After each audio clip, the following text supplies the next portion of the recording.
achieve shit, you know? Hello. You're beautiful. I don't know who you are. We got the best sushi, of course. No less than the best for us, because we're kings. You have no idea what's in this bag. There's no way that's how much. This is, bro. You have the contents of this bag. I will die. If you guys could live in any time period, right, or like during any like historical moment or like monument or something, and it can be multiple ones, but like which time period would you live in if you could? Honestly, fuck, it's so hard. I don't know, actually. That's a good one. I feel like living like around the Egyptian time would be fucking crazy. I think that's my fucking boy right here. Did you hear what he just said? The ancient Egyptians, bitch! We run this shit. Would you say that too though, Ozgur? I think it'd be sick, wouldn't it? I think so. I think it'd be sick seeing those pyramids come together. Yeah. How about you, Ozgur? I don't know, man. Do I have multiple choices? Bro, it's up to you. The reason I'm asking you is because it's literally part of like a past life regression. Like the place you feel, or like the time period you feel like most called out to, you probably lived during that period. Testing. 1, 2, 3. Let's get it. Yeah, it looks sick. Jeez. This looks dope.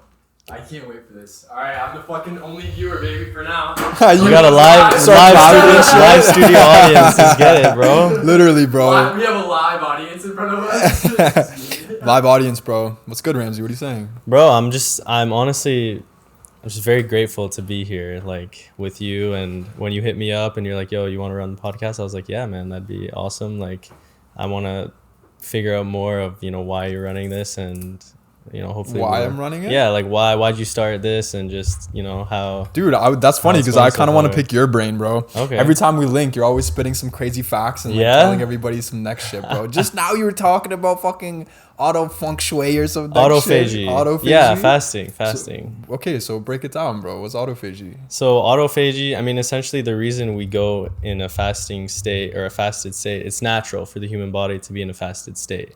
Not in today's society where we're just eating bare like all the time. You can just go anywhere and get food like this. Uber. But your body actually spends most of its energy and resources digesting and metabolizing food. So by not eating for a certain period of time, you essentially have more energy and more total like resources, more capacity for your body to be functioning in other areas. So like cell reparation, tissue growth, and that's insane. Yeah, like even your human insulin hormone, like human growth hormone and insulin resistance are affected by fasting. So by going in a state of fasting, you're essentially allowing your body to regulate itself properly, get rid of toxins, flush out any metabolites, any old stuff in your GI tract. And that's why fasting's dope. Dude, that's why I love actually hearing your shit. Like hearing you just spit facts, because like, I don't know, it's just fun, bro. And I could tell that like everything you learn, you actually like want to talk about it. You know what I mean? That's fair. Everyone wants to talk about what they know, though, I guess that's fair. But it's just like, it's just nice to see that people who are studying whatever they're studying actually enjoy it. You know what I mean?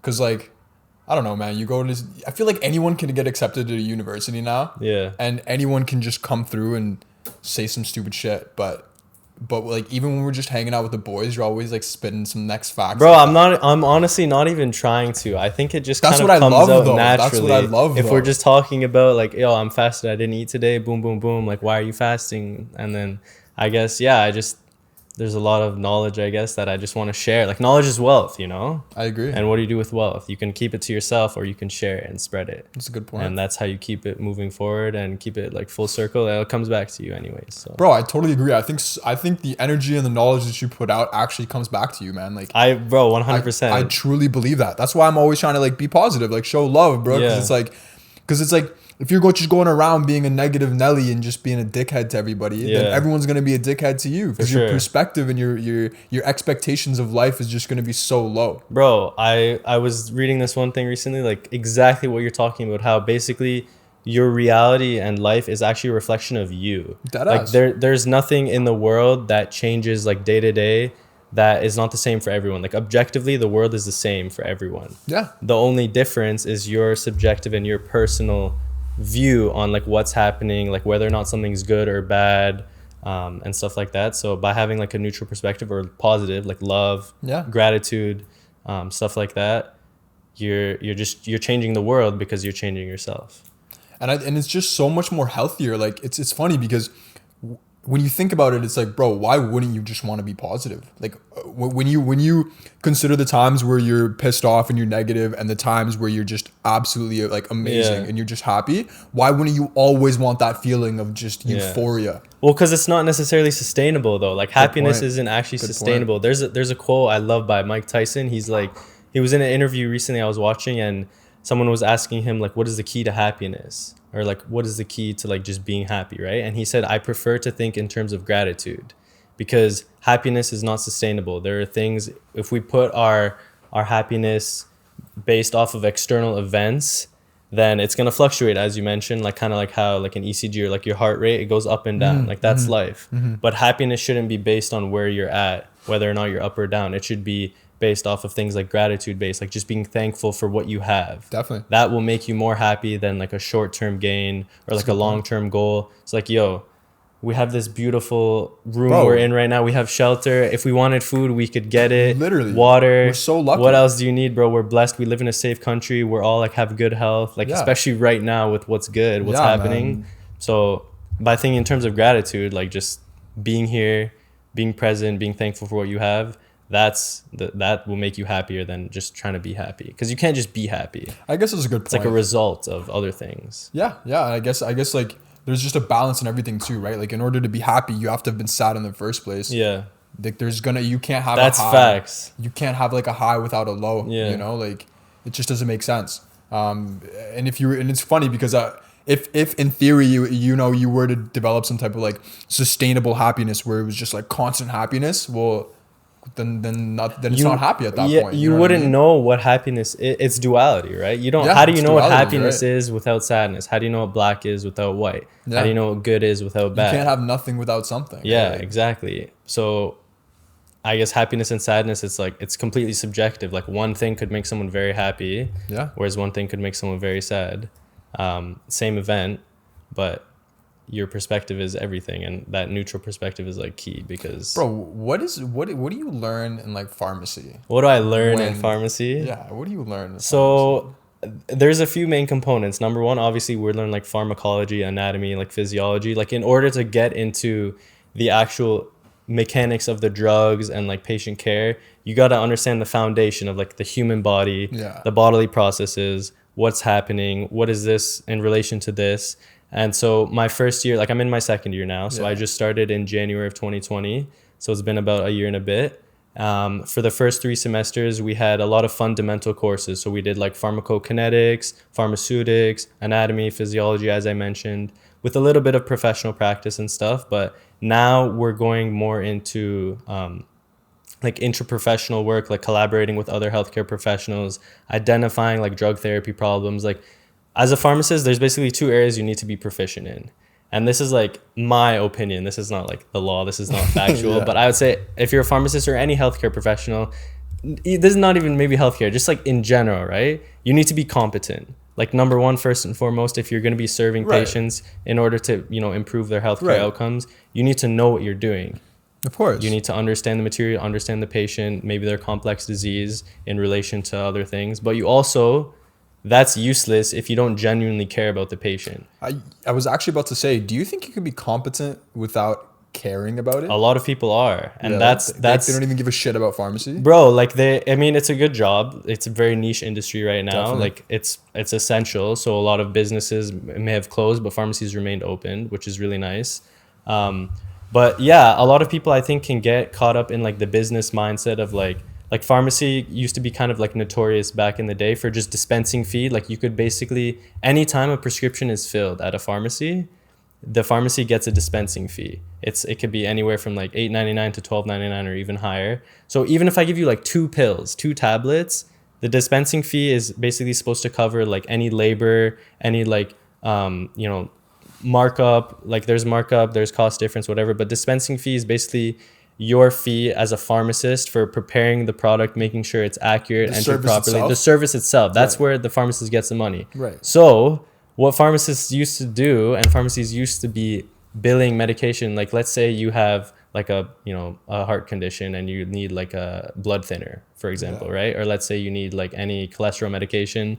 I can give you a 3-month supply, like a 90-day supply, and get the dispensing fee once.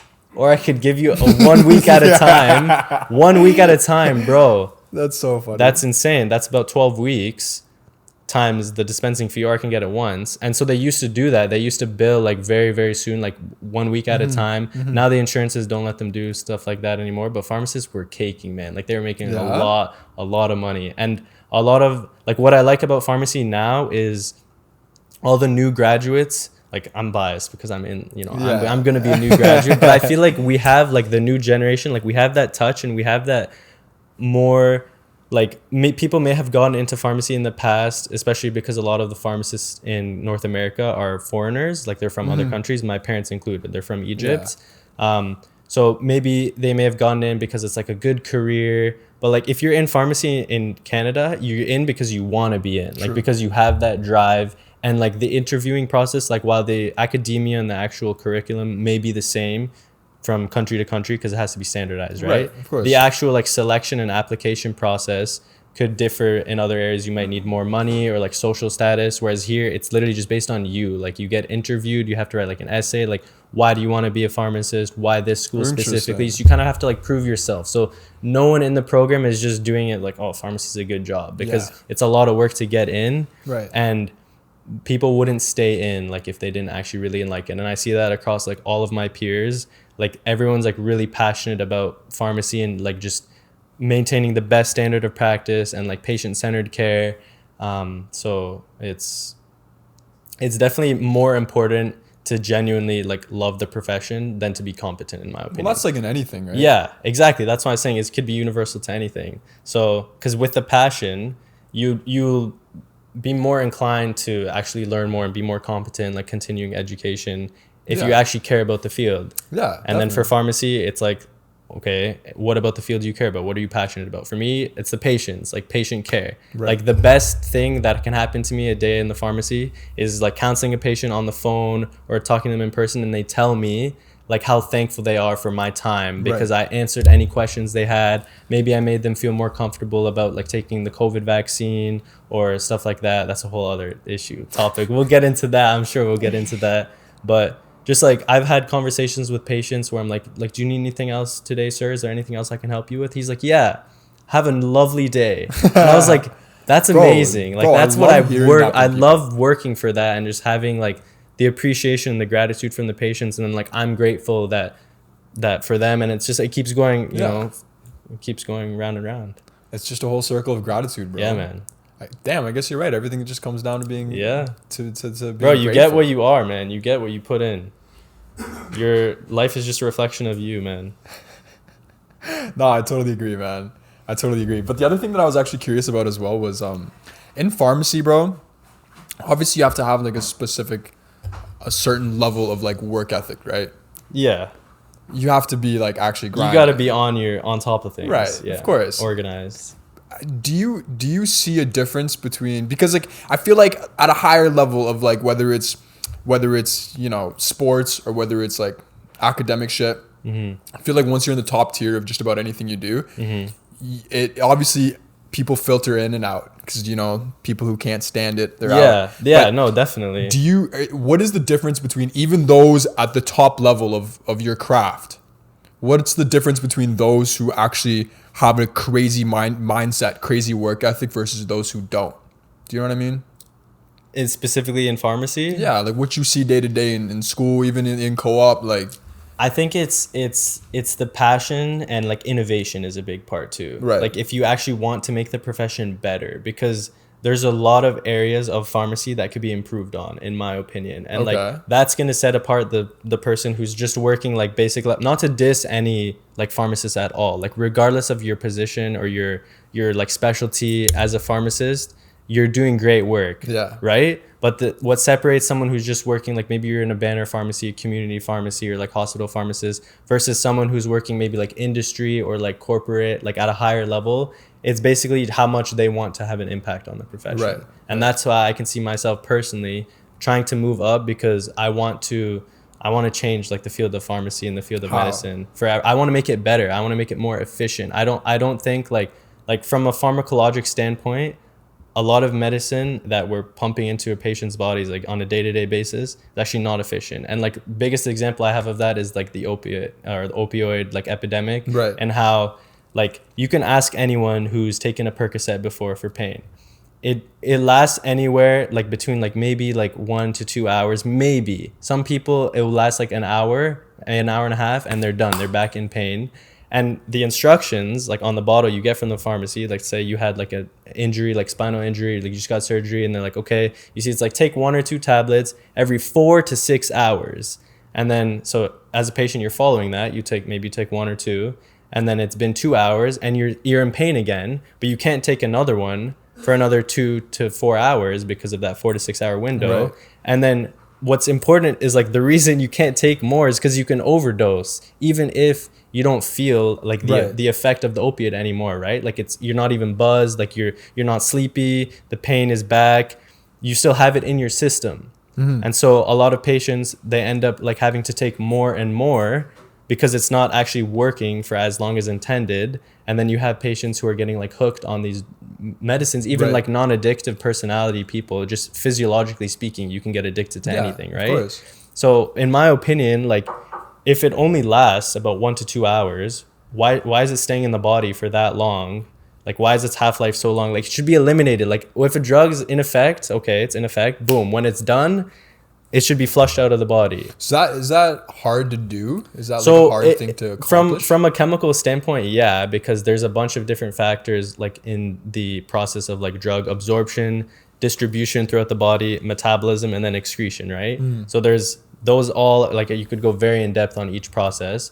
But I just think like as a whole, you have patients who are taking medication for like, let's say you have one ailment and then it's not working for them, and then they end up taking like another medication, another one, and it's like the root problem is never really resolved. Right. And that's the issue with like the whole pharma industry, in my opinion, is that as a pharmacy, like I remember the dispensing fee I mentioned, like you want your patients to be taking more medication because then you're getting more money. Right. But like from a holistic approach, ideally the patient should have to take the least amount of medication for the least amount of time. So then, like you had just said that you would kind of hope to move up and sort of change the field of medicine. Yeah.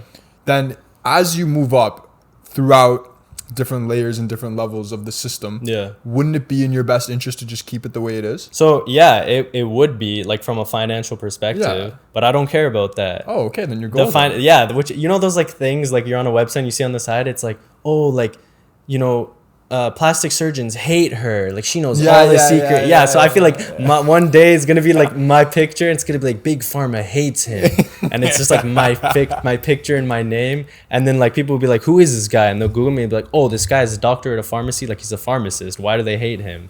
And it's because I'm kind of against the industry and as a whole. Like I agree, like with the field of pharmacy, like there's some patients who absolutely need their medication and like they're living like, let's say with like autoimmune condition where like you actually need medicine. But a lot of people, like let me give you like just a basic example. Okay, you have someone who has a headache, right? Him or her has a headache, takes an aspirin or Advil to alleviate the headache. Okay.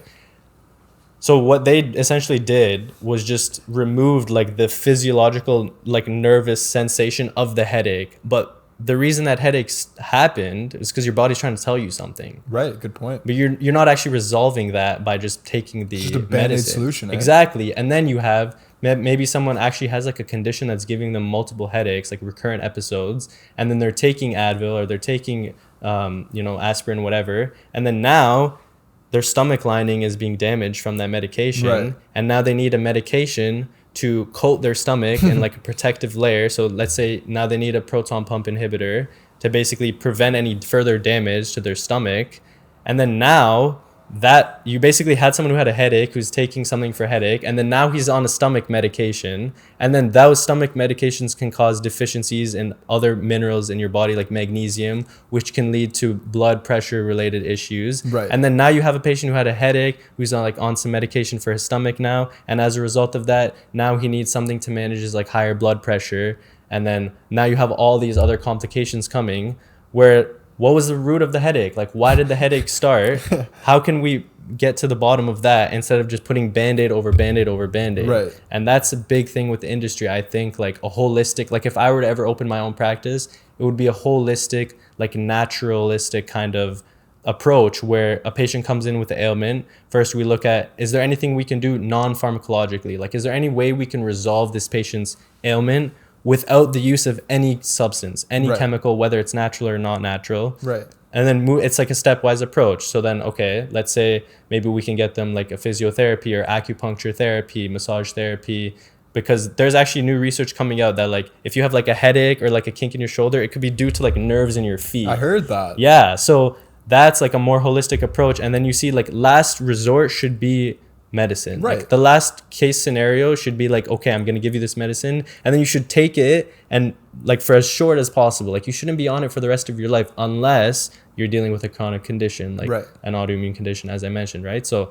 that would be my ideal approach from the pharmacist perspective. Obviously it'd be a health team. Like I'd have physicians, I'd have specialists, I'd have everyone in their own area. Right. But like patient comes in, I'm not just going to be like, yeah, go to the pharmacy like right away. Like patient has a headache, okay, I'll just give you some Tylenol, get out of here. Like that's Right. what happens. Whereas like, okay, let's say someone has a headache, okay, when's the last time you ate? Like what's your caffeine intake like? Do you have a normal sleep schedule? Where do you work? Like are you allergic to anything? Do you have any health conditions in your family, right? Right. Anything like any underlying potential illness that you may have? Have you been exposed to anything recently, like any lifestyle changes? And like those usually will point you in an amazing direction to start Right. off in. Right. Whereas most of the time, like either the pharmacist is too busy or the patient just wants something right away.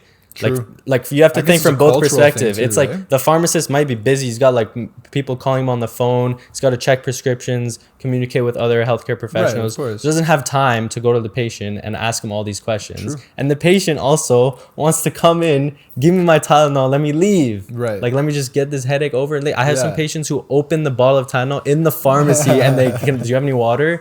I'm like, so they want to leave too, right? Yeah. But I think like in order to be delivering the best quality like healthcare, you got to be patient on both ends. Like pharmacists should be not in a rush, patients should also be not in a rush, and then that way you can kind of sit down, like understand what's happening before we jump to any conclusions Right. and jump to any band-aid solutions, because a lot of things can be prevented like if they're recognized right away. That's dope, man. Yeah, man.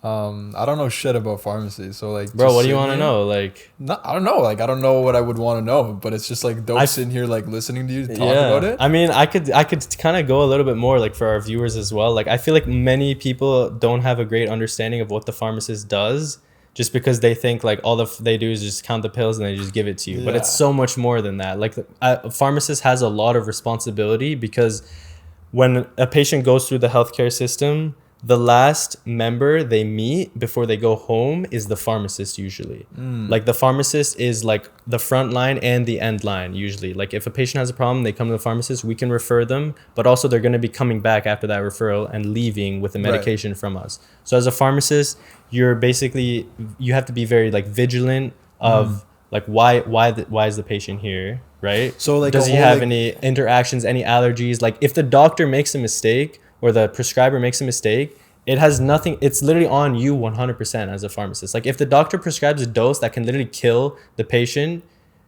and you go to the doctor and you're like, yo, like I don't think this is right, and they're like, no, do it, and then you do it, whose license is going to be lost? Yours, not the doctor's. Really? Yes, because it's your responsibility as a pharmacist to make sure anything that's leaving your dispensary, anything you sign off on, like clinical data, product verification, you're basically ensuring that it's the right medication at the right dose for the right patient, for the right condition, and it's going to be therapeutically effective, and it's Right. not going to interact with any other medications they have, and they're aware of the side effects that they should be vigilant of, and they're aware of like the side effects they should call like 911 or Right. go to the hospital for, and they should be comfortable. Like the patient should be leaving the pharmacy comfortable about taking the medication and like understanding it and knowing how it works. And that's up to the pharmacist to basically educate that patient, but also make sure that all the steps before the patient gets the medication have been done like properly.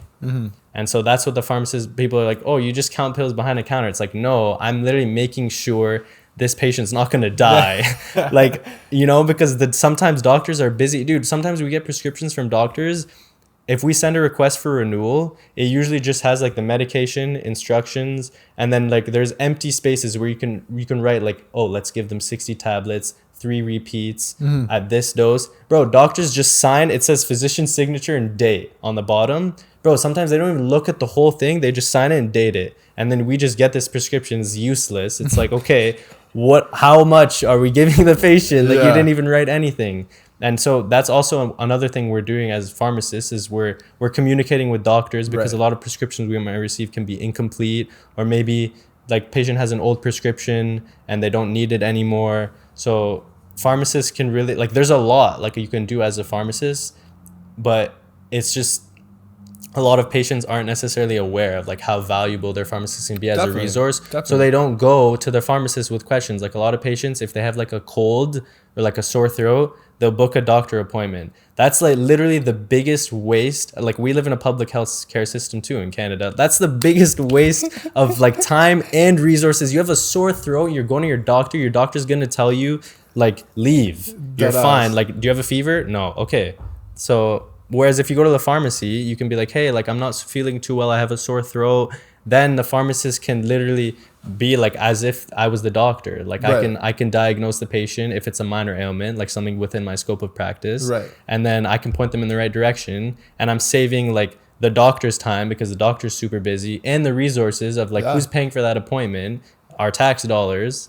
Right. So just there should be like more education. And that's what I like more about the new generation is like we know this, and like you're being educated like as like the newer generation, like you're young, you're about my age too, right? So like moving forward, I think standards of practice are definitely going to be going up, but just right now it's kind of like in a place where it's not necessarily a dying profession, but it's not thriving as much as it used to be.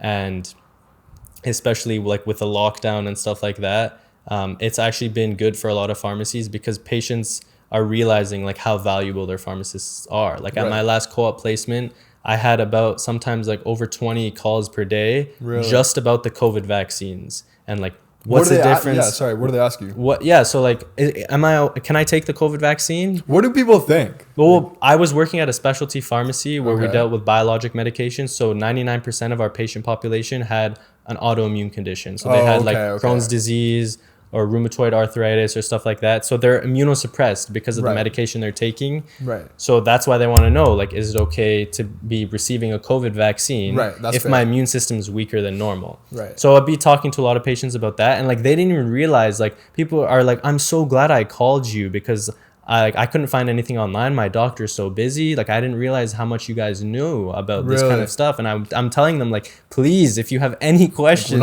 or concerns in the future, like, call any pharmacy, like, not just our pharmacy. Like, we all know, like, the same thing. We're all taught the same material. Yeah. And so it's actually been good, because a lot of patients are realizing, like, my pharmacist can actually help me a lot.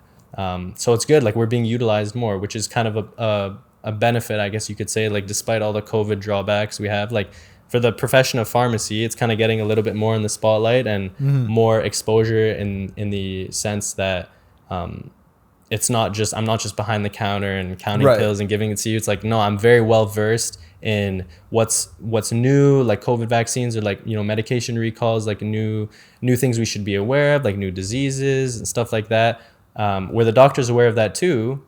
But the doctor has other, you know, he's busy. Yeah. Busy man, you know, he's got patients coming in, he's got to sign in date and miss the quantity. No, I'm not roasting any doctors out there. I'm just saying we're a team. We got a big hate on doctors here, huh? But I fix your mistakes. You don't fix mine.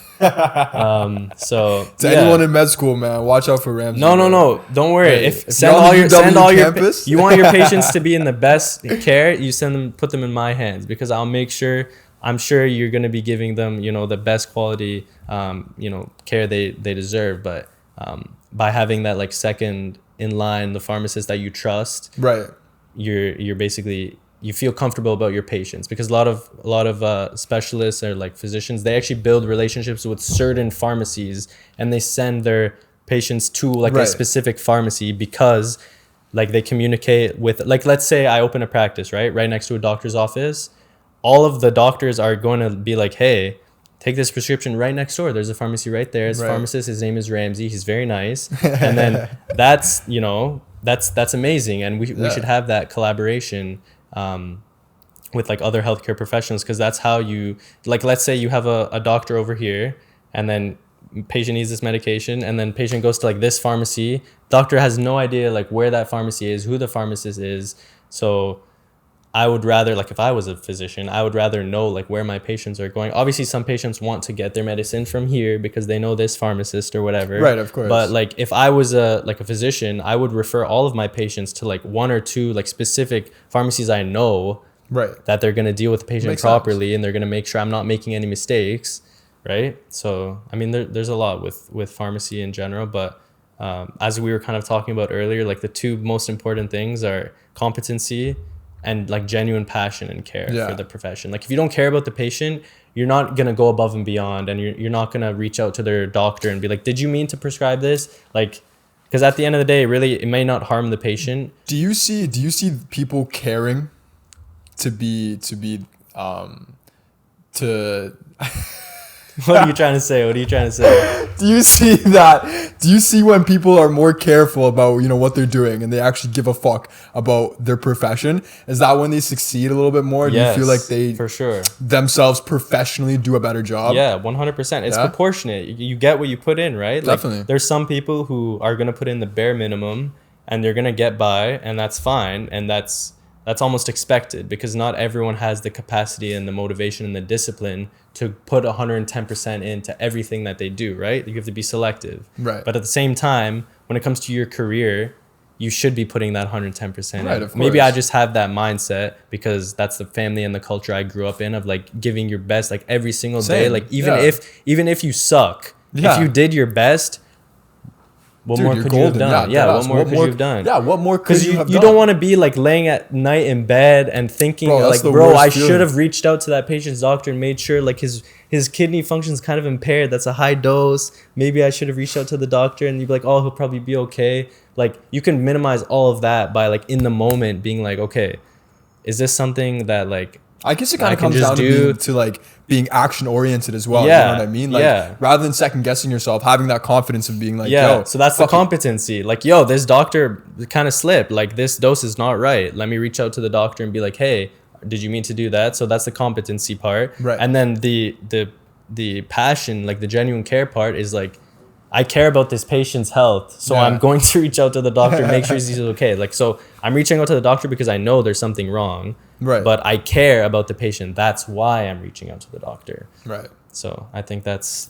kind of, I see that a lot with a newer generation. Like all of my peers, dude, any student in my cohort, not even cohort, just like from the Waterloo School of Pharmacy, like I kind of want to rep it a little bit and just shout it out because, dude, Yeah, like, dude, go for it. they're super innovative in like Are the they? professional practice, very, very thorough. Like applicate just to even get in the school, it's very thorough. But when you're in, it doesn't like, it's not easy by any means, right? Definitely not. And the way they teach us and the way they have our lab set up is like, you basically like I have mock patient scenarios where like I literally go in and I have an actor, they're called like an SP, a standardized patient, who's pretending to be. Are they actual actors? Yeah, Like, they're actually acting, and they're literally pretending to be a patient with like this specific medication and coming in for this reason. And I'm marked on my interaction with them and how I spoke with them was Interesting. what, like one of the criteria was like for them when they're marking you was like, would you come back to this pharmacist? Like, did they make you happy? Were they Right. empathetic? Were they Right. caring? Did they interrupt you at all? Were they an active listener? Did they repeat what you said back to them? Did they use patient-friendly language? Because Right. a lot of the times as a healthcare professional, you're saying things like I'm using patient-friendly language right now, or I'm trying to. Thanks, man. Just to make sure people understand it, because I could just be like, yeah, patient's renal function is low, so we're gonna have to modulate the dose due to his creatinine clearance. What does that even mean? You'd be like, oh, patient don't has his kidney is not working as well as we'd like it to be. We're gonna have to lower the dose just to make sure we don't put him Thanks for in a translating. toxic state of drug concentration. Yeah. Right. So doing all that, like, it's kind of easier said than done, and in the moment now I'm speaking with you, but when you're talking to a patient and they're in front of you, you have to be remembering all these things in your head. Like, you don't have a piece of paper True. that you're going through a checklist. Like, it's all mental. Right. And so in that classroom and that lab setting, they really like drill it into you to do that like on a day-to-day basis with your patients. And so Right. that's why I think, like, I'm not sure how much that was emphasized and taught in the past in pharmacy, especially from other schools around the world. But I know like in Canada, specifically in Ontario, there's 2 pharmacy schools, U of T and University of Waterloo, and they're both like very up to date. Like like I know about the standards of practice and the scope of practice more than my parents. Who are literally been practicing pharmacy for over 25 years. Why is that? Because I'm more recent and I'm getting exposure to like the new content as it comes, like this, makes right? sense. And then they're making sure that like we're good, like we're well-rounded people. We're not just like nerds. Like I literally wasn't let into one of the social events because they didn't think I was a pharmacy student. Like I literally went. You're just too cool. It was a pink. It was like a pink. Yo, don't gas me. It was a ping pong lounge. Bro, like look at you. You don't look like a pharmacy student. Bro. I literally pulled up with like a bunch of other people, right? And like we're at the door, and then like I give him my student card, and then he's like, what are you? Like he's like, what are you doing here? And I was like, I'm going to like the event for pharmacy school. And he's like, you're not in pharmacy school. I was like, what makes you think I'm not in pharmacy school? He's like, oh, you just don't look the type. And I was like, what's the type? What does that even mean? Yeah, I guess a lot of the other people who were coming in maybe looked like a certain way. I don't know. But that's like a really nice thing about like the Waterloo School of Pharmacy specifically, is like they don't want like nerdy, like geeky students who are like just in clubs and extracurriculars and just like books. Like they want the well-rounded people. Well, bro, like even to get to a high level of anything, you can't really just be focused on your You books. need to be well-rounded. Yeah, bro, you need to be well-rounded, especially when you're dealing with people. That's the whole other aspect of pharmacy that like you just said, that we don't really remember. It's more than just counting it's pills. Patient interaction too. Yeah, and like dumbing it down to them. Yeah, you know? exactly. And making sure that patients like understands, you know, what they're taking and is comfortable and like happy when they leave the pharmacy. Like I see a lot of like one of the main, like I'd say I've had a few like defining moments in my career of pharmacy like so far. So one of them was just like a patient came in. I was at my dad's pharmacy, Frederick Mall Pharmacy. Shout out Frederick Mall Pharmacy, #1 pharmacy in KW, by the way, best pharmacist and pharmacy by the Reader's Choice Awards. Shut up! Wow, congratulations!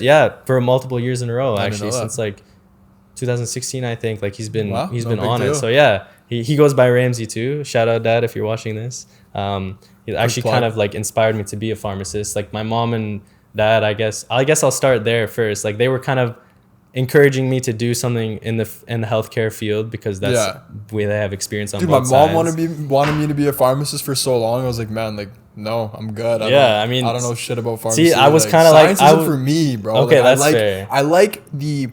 I appreciate physics and like I appreciate chemistry and how all that shit works in your body. But you don't care about it. It's not that I don't care about it. It's that like I can't sit there and like go through schooling of it. You know what I mean? Like I'm very particular with like what I can and can't study. Yeah. It's the way your mind works. Like some people are just able to grasp like concepts, like, you know, abstract concepts. Like for example, like quantum physics.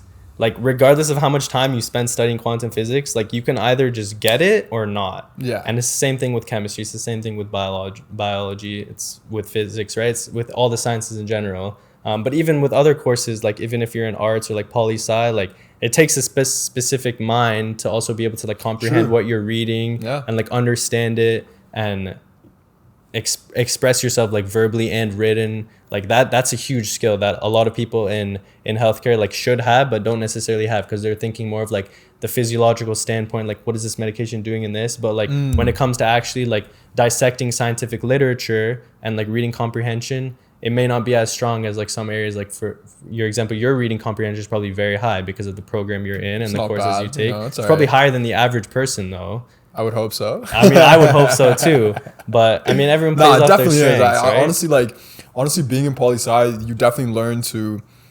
It's weird. Like you learn how to learn in a sense where you're introduced to all these like journal articles and you're just throwing all this text and like context at you, and whether you read it or not is up to you. But like if you can get through some of it and you read it, and you know where to look too. Like maybe I don't have to read this whole like 37-page article. That's huge, actually. But I can know which sections are the most important. Bro, you learn how to learn, and you learn how to learn smart and efficiently. You know what I mean? Like study smart, don't study hard. Yeah, study bro. Smart. I've never heard that actually. Study smart. Bro, I'll say it again. Say it again. Don't study hard. Study smart. The brought- amount of time you put in is not equal to what you'll get out. It's the 100%. quality of that time. Like you can spend 10 hours studying something. I could study the same thing for 2 hours and maybe know more about it than you, just because of how I was studying, right? Definitely, I agree. So, I find that like. Sorry, go ahead. I was just gonna say, like, I find that when I'm studying my stuff or doing my schoolwork, Yeah. I find that I put in probably like 50-60% of effort, and it's like, but I still end up getting marks where I'm like competent with. I mean, not competent, content with. Yeah. You know, like if I'm getting like 80s when I'm putting in half the effort that I could have. I'm perfectly fine with that. And I find that like a lot of people have to push way harder. They have to put in like 110%. Dude, for some people, even 110%, they won't even get the 80, man. Like that's how crazy it is. Some people will study 10 times harder than you, and they'll never even be able to get half your marks. That's insane. Which it is insane. And you have to play off the skills you have, right? And I think it also comes down to like not only how you study, you know, studying smart, but also like what you're studying too. 'Cause for me, the biggest thing that I learned was that I don't necessarily want to be learning poli-sci. Like, it's dope. It's sick. I appreciate the profession of it. I like it. I think I could see myself in it. But the academic side of it is not for me. Okay. That's fair. And you wouldn't have known that until like, you had this experience and this exposure to that field. And it's weird because like I enjoy it in the sense where I learn a lot from it. Every time I'm in class or every time I'm reading a new journal article, there's a bunch of stuff in there. If you pick it through it and you find what you're looking for, there's a lot of things to learn. Yeah. But it's like, for me, it's been more of a mission and more of like a burden. Like you just have to do it. I need to pass. I need to get my degree. It's just like, I'm just trying to get over with it. Yeah, I feel that. So my point was, I think depending on like, not only how efficiently you're learning and taking in the information, but also what information you're taking in is super important. Is it something you care about? That's the passion. Do you care about it? Dude, recently, the last like 6 months, I've genuinely noticed how important the idea of passion is in like what you do. Tell me more. Bro, passion, like... What is passion? Dog. Passion's a feeling. Okay. I don't think... It's just a feeling that you get. Like, how do you articulate a feeling? You know? You can try. You can try. I don't know if I can. Passion is just the relentless drive to just do something for the sake of doing it, in my opinion. Like, that's what passion is. Passion is just... Because a lot of the times we pursue things in light of the final goal. Right, like like I'm going to school so I can get this degree, so I can work a job, so I'm not homeless, so I have shelter and food. But passion is like no, I don't care about the end result. I'm just doing this because I want to do it. Because you enjoy it, like relentlessly. I don't even care about the result. I just want to do it. That's what passion is, in my opinion. It's kind of like discipline, actually. Passion and discipline. I feel like there's a fine line between them because.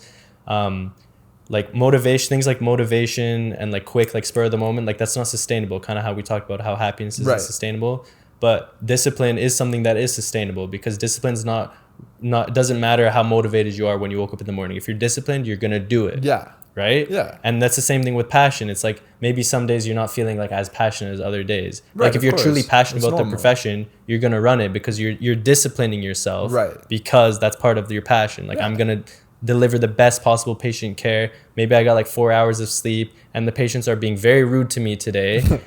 Why am I here? Like, let me remember, why am I here? Because I want to help the patient. Yeah, because you actually enjoy it. Yeah, because I enjoy it. Yeah, even if it's not enjoyable every single moment, the whole picture, like if I can leave home at the end of the day and be like, I helped a patient, right? Even if I didn't enjoy the whole day at all, that's good enough for me.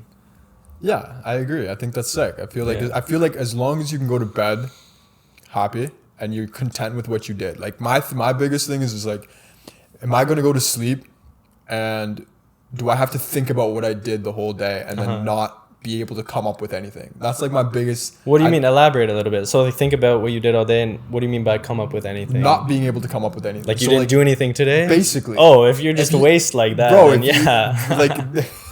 I know you're not like that though. You're always productive. You're always try running not something. to be like that. I mean, everyone has their moments. You can't just be like go all the time, right? Of course. But I feel like that's definitely very important to be like I don't want to be like rude, but like some people like it's Nah, not that some people are they don't amount to anything, but they're not even trying to like do anything. I feel like anyone can amount to anything, bro. Yeah, it's just if you but try. you have to do it. You know what I mean? Like you just But have some to people just find don't what have you the wanna- passion, man. I have one of the smartest people I know in my entire life. I'm not gonna drop a name or anything like that. But In pharmacy? Yeah, in pharmacy. I met him in my undergrad. He's so nice. I met him in a calculus class. We had an assignment due at the end of the class. Does he know who- I didn't even start it. And he said, like, we're leaving the class. He's like, oh, don't forget to submit your assignment. It's due in like 20 minutes. And then I look and it's like 19 calculus questions. I'm like, bro, what are you talking about? Like, I got to do all this right in 20 minutes in between this and my next class. And this guy just walking by me, he's like, hey, do you want any help with that? I'm like, yeah, please, like Yeah. I need help right now. Yeah. I can do this. It's just going to take me a while. And he literally, like, he was helping me, like, sitting next to me, like, we were writing. And then I just gave him my laptop. I was like, can you just run this for me? And he did it. And he ran it. And near the end of it, I was like, what's your name, bro? Like, thank you so much. He's like, oh, like, I'm so-and-so. Nice to meet you. And then, like, Yeah. I met him in that moment. And, like, ever since then, my grades went up, like, in every Really? class. Bro, like, he helped me so much. I don't even think I'd be in pharmacy school without this man. Like, he helped Really? me getting connections because he was, like, really, like, he was kind of well-rounded, what we're saying. Like, he was very smart academically, but also charismatic, had Right. social skills Right. in leadership positions, like ambassador positions, stuff like that. But one of the things that I don't like about him, as smart as he is, bro, he's a genius. Like, he's getting like 95 plus in pharmacy school. Jeez. Like, he's bringing up the average. Like, you can see, like, when we get our exams back, it's like, what's like the highest score and the lowest score. Right. And you just see someone got like 99% and I got like a 64. I'm like, yo, was that you? Like, I messaged him. I'm like, yo, what'd you get? He's like, I got a crisp mark. I'm like, that's you at the What a top. guy. But I'm like, hey, like, what are you passionate about? I'm like, why are you in pharmacy? He's like, I have no goals in life. He's like, I don't know. He's like, at the end of the day, like, he's like, I understand science. Like, I have the mind for it. I guess I like helping people. But he's like, I don't really have any like passions or goals. And that makes me so sad. It kind of Yeah. makes me angry too, because I'm like, you have so much potential and it's not going to waste by any means because he's in a pharmacy school. Right. He's doing very well. He's not just like passing himself, but he's literally bringing people with him and also helping them. Like, he Right. literally educates me to the same extent as my professors sometimes. Really? Yeah, that's how knowledgeable he is. Dude, I think surrounding yourself with specific individuals is key. Bro, you need to. so much. You're like, there's a quote. It's like, you are the 5 people you spend the most time with. Yeah, Like, that's definitely. you. You're a compilation of those 5 people. I agree. I think I'm just so lucky to actually have bare people like as smart as you.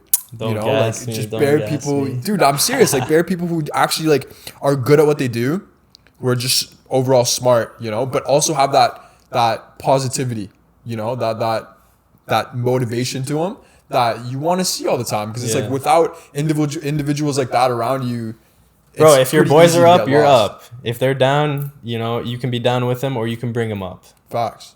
There's 2 ways. But if you don't have anyone around you who's like inspiring you or motivating you to like go to the next step, how are you ever gonna advance? Like, Yeah. you always need that, like, you can't ever be looking down on everyone. Like, there's always someone you should be looking up to, or else you're gonna stop Who's that progressing. person for you? For me, Yeah. probably my uncle and my parents. Yeah. We'll go back to like how I got in pharmacy and stuff. I guess is kind of like a good segue into that. But Yeah. I actually, growing up, I was interested in architecture a Interesting. lot. I really wanted to do something engineering related and like structure related. Like, I love designing buildings. I played like a lot of Minecraft, but I didn't just play Minecraft. Like, I built some crazy stuff in that Yeah? game. Like, crazy, like museums, like churches. Shut up. Bro, like, I built some nice Put stuff like in that paintings game. and shit in there. Yeah, well, like, the paintings in Minecraft, as nice as you can make, but like, I built like huge buildings, like with nice, like surrounded by water, like waterfalls and like stuff. Really? Yeah, and I love designing things. And like, I took tech all throughout high school, like tech design, so working with like AutoCAD and Solid Edge, things like that.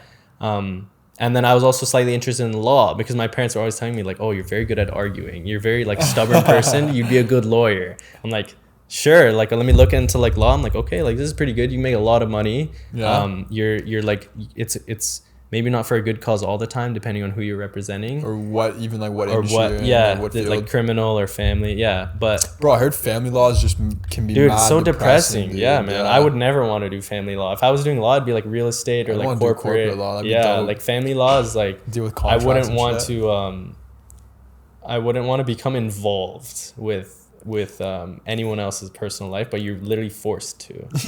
Like you're actually forced to. You're dead ass forced Take one side as well. That's kind of fucked. You have to be Why taking can't we their just side. come together and be happy? I Like, mean, why that's can't what we we're just, doing like- with your lawyer and my lawyer. Yeah. But that whole process is just a mess. So anyway, so I was kind of interested in law and architecture, and then I turned 16. Like summer, I turned 16. Yeah. Summer 16. You know what I'm saying? Summer 16. Yeah. Well, this was summer 15, I guess. But I'm working for my dad at his pharmacy, and this is kind of the first time I'm really exposed to that setting where I'm like actually seeing like what does my mom and dad do for a living, right? Like I know they go to work, they make money, like whatever, but like I'm actually working in the pharmacy with my dad and I'm seeing what he's doing, and I fell in love with the profession, man. Really? Like honestly, like from the first few weeks I started working there, I was like, this is something I really want to do. For like two reasons. One, like I just really genuinely enjoyed the atmosphere and like the patient interaction.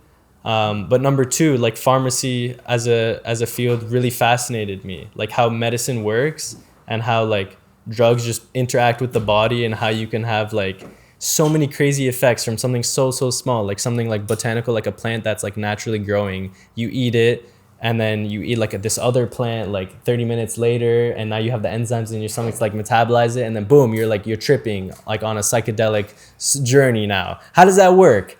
How does something so small that's naturally found in nature, like how do we come to that conclusion? How do we get there? How does this work with the body? Right? No, you gotta change the fucking battery on this. Is it still recording? Yeah, we're still good. Okay, I it's just gotta still change recording. the battery on this. Alright. No worries. No, I'll keep continue. spitting. Yeah. So basically, it was like one, I was really fascinated by like the field as a whole, like pharmacy. How does medicine work with the body, right? But then two, like I can actually directly have a very positive influence in some people's lives because these people are taking medications. They're coming into the pharmacy. So this is like number one defining moment. Patient comes in, hands me a prescription. I can see immediately this is an antidepressant. I see it in my hand. I see the prescription, the name of it. I know, boom, this is an antidepressant. Even before I was like 16, just because I was so interested in like medication at that point, I'd be asking my dad, I'm like, what is sertraline? What is this medication? Like, what does it do? And then I'm like yeah, well, that's just an example of an antidepressant. I'm like, what does it do? Like, how does it work? And I'm like, I'm looking into like the pharmacology of this medication. I'm in grade 11, like That's not insane. even, right? And then so the patient comes in, and then I know in my mind, like this is not something I consciously did, but looking back at it, I can see like this was a huge moment in my life because the patient came in and they handed me the prescription, and the moment I saw that it was an antidepressant prescription, I started talking to the patient. Like I'm not like treating them like In grade 11? severe. Yeah, I'm not like treating them like a Right, very right. severely like depressed person, just like a human being. Yeah, like a but fucking- I like subconsciously wanted to connect with this patient because they were depressed, like Yeah. because they were coming from a place of scarcity and they want to get better. Yeah. And so I'm smiling to the patient like, how are you doing today, Mrs. blah blah blah, or Mr. Yeah. whatever name, insert here. Like, how's the weather outside? Like, have you done anything recently? Like, this should just take a few minutes, we'll get it sorted out for you, no problem. Like, have you been to our pharmacy before? Like, Yeah. just like chatting Literally, about talking normal like a stuff, normal right? person, like- And then like when it comes to like getting the medication, because it's new medication for them, like explaining it to them, making them feel comfortable. And like this is kind of like, maybe this wasn't like best practice or legal, but like my dad, because it was his pharmacy, he would let me like counsel some patients with his supervision, obviously. Right. So I actually got to like talk to patients before I was even a pharmacy student or anything. And like that specific patient, like I remember they came in like kind of like little low, like maybe like dragging their feet, like just fill this please, like let me get out of it, give me my antidepressant medication, let me leave, right? But they left and they were so happy. Shut up. Like they were literally smile on their face when they were is leaving. that your passion, and bro? that's when it hit me. I was like, yo, I want to do this. Like this patient came in super like low, very low, and I had the opportunity to make them leave the same door they came in with a smile on their face. And you did it. And I did it. And I was like, yo, this is something I like really want to do. Not just like with patients who are like on antidepressant medications Just or with anxiety, anybody. like any patient, right? Because a lot of patients have anxiety and like they're not too comfortable with like the medication they're taking and the conditions they have and like their quality of life, maybe like, you know, there's so many Right, of things. course. And as a pharmacist, you can really like empathize and understand where the patient's coming from. You can understand so much about a patient just from looking at the medication history, right? Right. You know exactly what's good with this patient. So that moment was just crucial, like very critical for me, because it really like opened my eyes on how much like fulfillment and satisfaction I got from that interaction. One interaction changed like my whole life, and like I literally made that decision from that day. Like I wanted to pursue pharmacy, and then here I am. And here you are. Yeah. Sitting in this room. Yeah. It's a nice room, man. I really like the setup. It's beautiful. Hey, man, I like this room too. It's a good room. Yeah, it's nice. Shout out to Thanks the for having me again. Thank I you really for- appreciate it. No worries, man. man. Thank you for being here. Sick to have you. Dude, remember the time when we did the fucking eye gazing Which one? Oh, yeah. for like 5 Yeah, that was like minutes? around my birthday, right? Yeah, on your birthday. Yeah, that was fun. That was was fun. sick. Have you done it since then with No, anyone? I haven't. We should do it later. Yeah, I'm down. I'm down. For the viewers who don't Yeah, know, let 'em know, eye bro. gazing is it's a form of meditation where you're essentially gazing into the eyes of someone else at a comfortable distance. So you're not like right next to them, Yeah, like face to you're not face. feeling their But like breath. you should be able to like touch their face with your hand. That's the Arm's distance. length Yeah, arm's length away. away, about 3 feet away.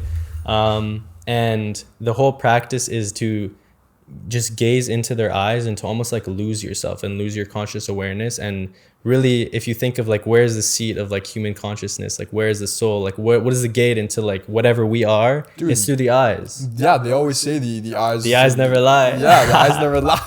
Yeah. Don't kill me. No, they always say like, what the eyes are the gate to the soul. gate or to the whatever. soul, Like, for that's sure. a saying, right? Yeah. Like, I believe it, bro. Like if you go up to a mirror, you just do mirror gazing and you stand there for like a minute. You just sit there and You'll stare be in more your connected eyes. to yourself. It's such a crazy feeling, bro. It's a sick feeling to just go there and do that. Especially if you pair that with like positive talk too. Like you go in the mirror and you're like, Bro. bro, I love you, man. Like you're on your grind, Dog. you're hustling. Like I see you. Maybe no one else sees you, but like I see you. You're on your grind, and then you're just like looking into your eye, and you're like, yo, like that's really me. And it's like, no, not this. Like that's me. That Yeah. What Yeah, I'm. yeah, and yeah, like you're yeah, just trying yeah. to get closer and closer, It's and by weird. gazing into someone else's eyes, because realistically at the end of the day there's no difference between me and you. You Right. didn't choose to be Ozgur. Right. I didn't choose to be Ramzy. We're both just born into very fortunate, blessed, privileged lives, Very, thankfully. very, very. But like we didn't choose like the name we have, the family we grew up in, the religion, the culture.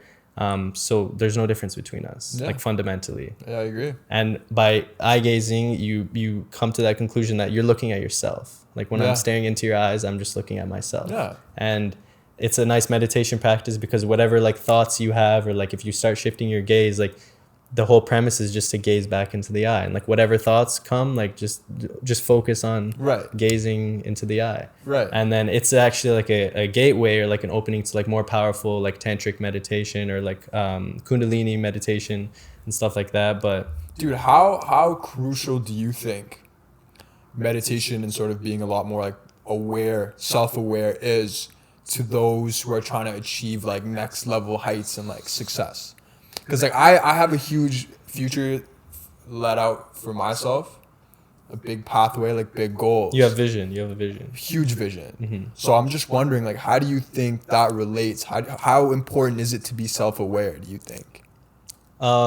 Being self-aware implies like keeping your own counsel, I think, which is the number one thing. Like holding yourself accountable for what you want to do, what you've done so far, what you need to improve on, like stuff like that. And like it's not like most people don't keep their own counsel and they're not accountable to themselves, but meditation is really the practice of just being aware of yourself. Like a lot of the times we live in a very like autonomous, like automatic society, like where you're driving is just like autopilot. Like even Right. at your job, like as a pharmacist, there's some things like where I can do on autopilot, like checking or like counting something. Like I'm not consciously like fully like Right. I'm aware, I know I'm what you mean. alert, but I'm not like dedicating 100% of my cognitive course. capacity, right? Meditation is kind of retraining those pathways in your brain to be fully present in every Right. single moment.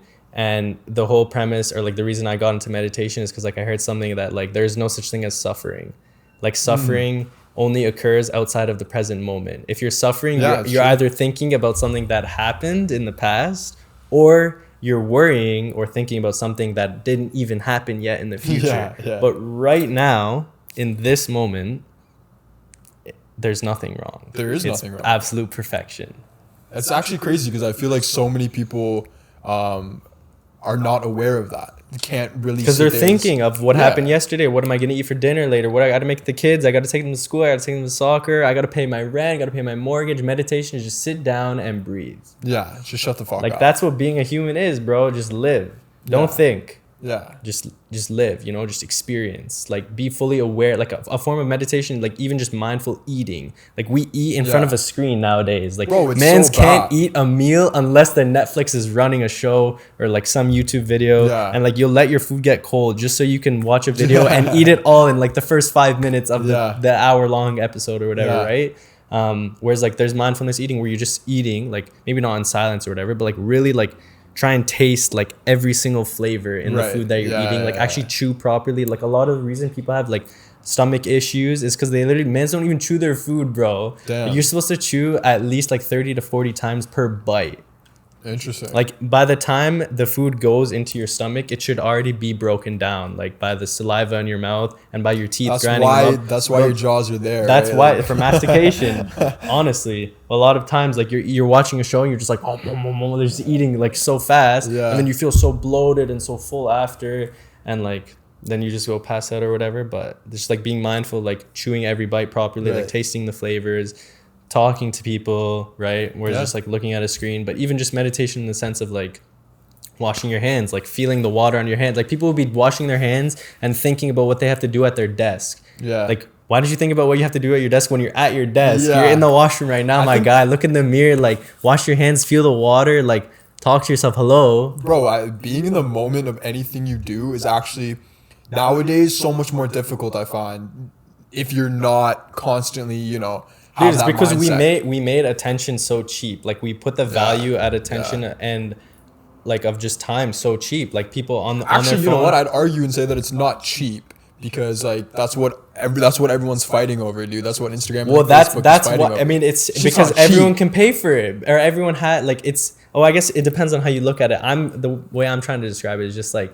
attention is given out so freely right. that it's not even worth that much. Definitely. Right. Whereas like, where's your attention? Like there was a study one of my boys showed me about people at the end of their lives, like on their deathbed, you know, like what's the biggest regret you have, or like what, you know, and they're like, my life went by so quickly, like it went by like that. And they're like, what would you do differently? They're like, I would have like meaningful experiences, or like I would try and have like, you know, defining points in my life. But I would argue, even where does your attention lie? Like if you have more attention on just your day-to-day activities, your perception of life will just be longer because you are aware for 100%, more of it. 100%. Like you lived the same amount of time as someone else, but your life felt longer because you were more aware that you were living this whole life. I feel like if you could just sit there and focus for like an hour, dude. Why do you think hours or minutes even go by so slowly when you're in something that's just that you're focused so hard on? You know what I mean? Like it's because you're in there for so long. Yeah, I mean, perception of time is crazy because it could be like, I've had some nights where I'm like really tired and I'll blink, like I'll literally blink and it'll be the morning. Yeah. And like to me, 1 second passed, but the whole night, like 8 hours True, passed, it's right? been 8 hours. But then there's also people like who, like, let's say you have like mathematical geniuses, like people deriving formulas and people doing math, and like they love doing it because they get in that state of flow where there's no time. I find that most when I'm like doing physical stuff, whether it's like working out or playing sports, there's no other world other than like the just task that at present hand. moment, like you can feel the connection to that muscle. Oh, or, it's like, amazing. to everything. Even like, bro, playing like footy. Even if I'm playing a sport that I'm not good at, like if I'm playing ball, I'm not best at it, but it's just so much fun where I don't care about anything else. You're Like, employing your whole mental capacity to right now this sport. Like, what is this play we're gonna make? Now that I think about it, I think that's the only time in. Actually, no, that's a lie. I was gonna say the only time in life, but that's not true. That's one of the major times in life where I have that experience of like just straight like focusing 100% into that because of how much I care about it and how much fun it is. Yeah. You know what I mean? Like basketball, for an example. I'm not the best at it, but like it's just so it's much like fun a to me. fine line between I'll like even, like, enjoyment go at it. and difficulty. Like it can't be too easy. Well, that's the trick with like video games and Yeah. shit too, right? Like it can't be too easy, but it can't be too hard. Yeah, you And have to that- be progressing like steadily, but just enough to also keep you wanting to progress. Because then you can just put down the game and be like, "This is dumb," it's like, right? fuck this. But that's the same thing with life. Like you got to find something that's challenging, Yeah. but also enjoyable and rewarding, Yeah. and like sustainable, obviously. And then if you can make that thing help other people, you're golden. Like I if- agree. You're golden. Then like what else do you need to do? Because you'll get fulfillment every day. Yeah. You just putting smiles Yeah. to people's faces, man. Like, what more could you want other than just absolute positivity? Yeah. And just radiating. This is very good Happiness. vibes right now, man. Bro, amazing vibes, man. Yeah. There's something I wanted to add on to kind of what we were talking about though, of like time and attention, Yes. and like how people like if you could have more hours in the day, would you? And then the answer is like, I mean, yeah, but it's like you can if you just have more attention. Like you have a 24-hour day, right? Yeah. But you spend a lot of that time doing like your attention is literally Bro, I guess even anywhere. the idea of time is even just a construct too, right? It is, yeah. Like, if you were to literally sit there and think about 24 hours in your day, you don't, like, you have, that's limitless. Like, there is no 24 hours in a day. You know what when I does mean? one day begin and the next one end? You could be like, oh, it's at midnight. But if I woke up, Thursday morning at like 9 a.m.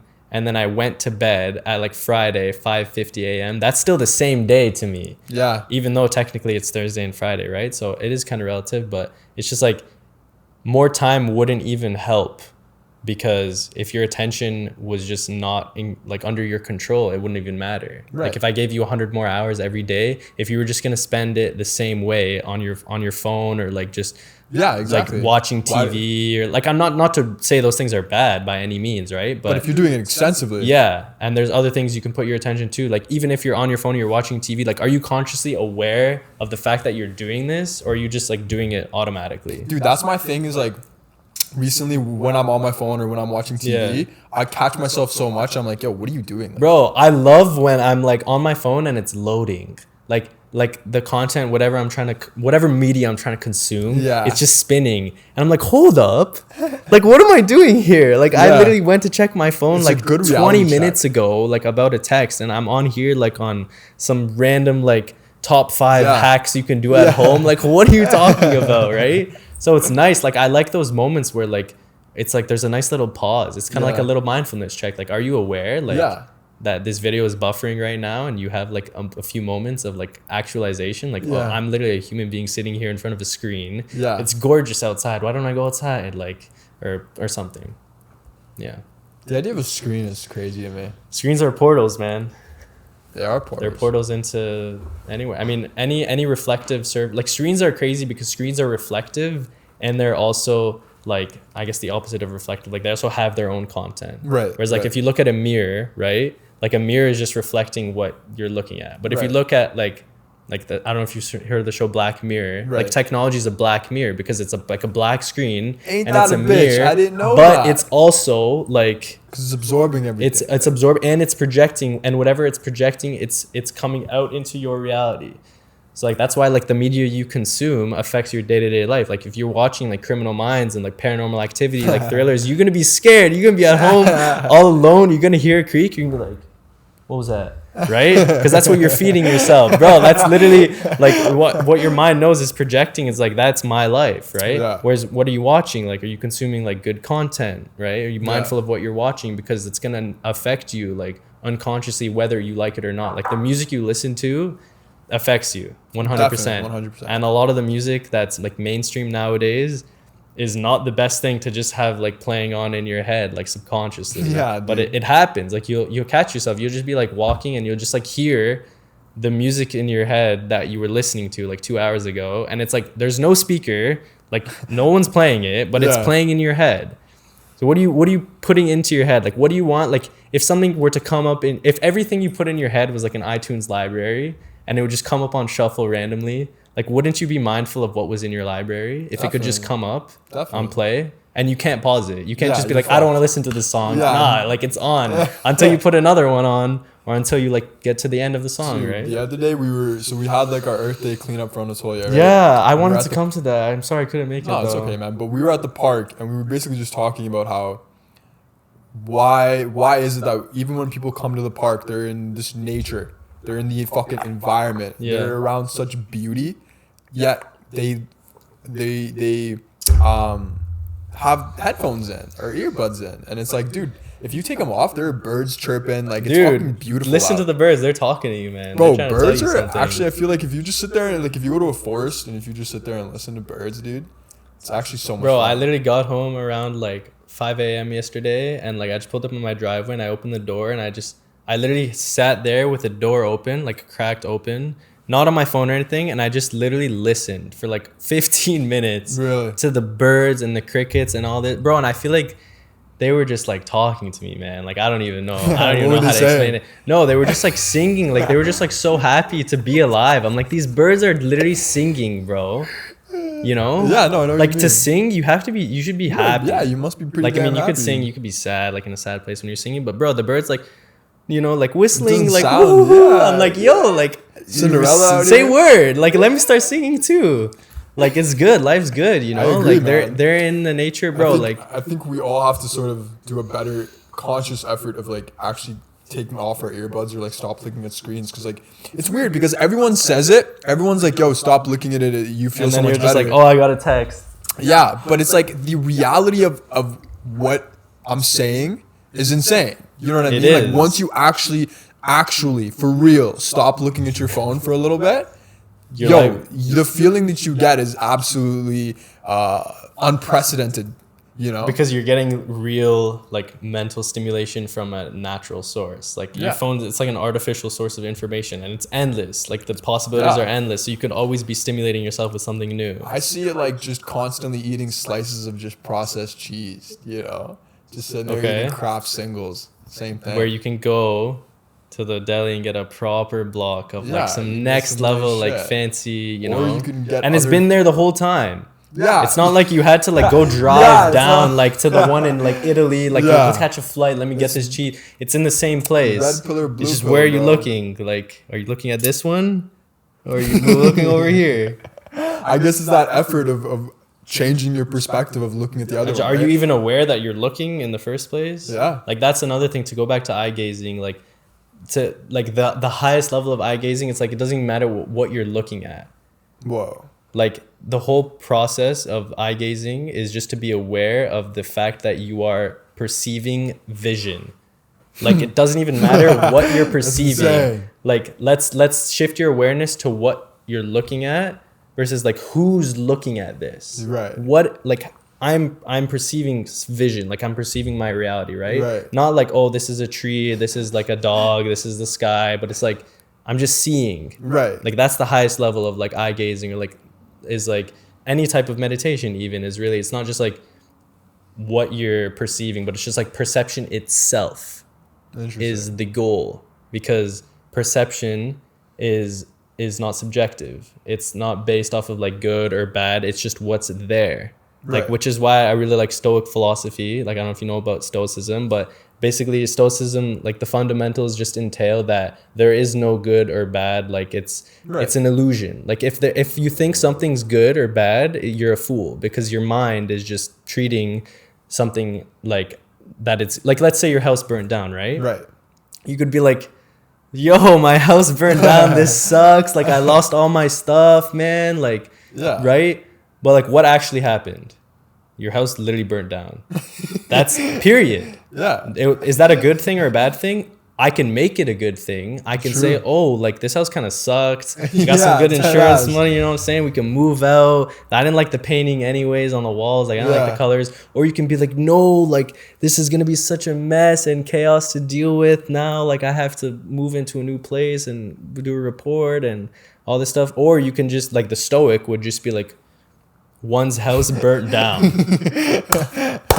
All right. Easy. Okay, what am I gonna do now? Right?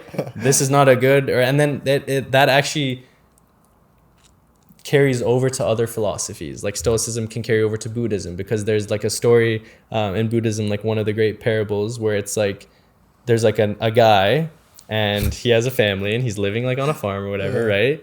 And one day he decides to like buy a horse. Like he's gonna buy like a really nice stallion or whatever, right? And then he's gonna, just a stud, like straight up, he's gonna put him in the races. This horse is gonna make the family bank, right? And the guy's been saving up for this horse. He bought the horse, and then the horse ran away.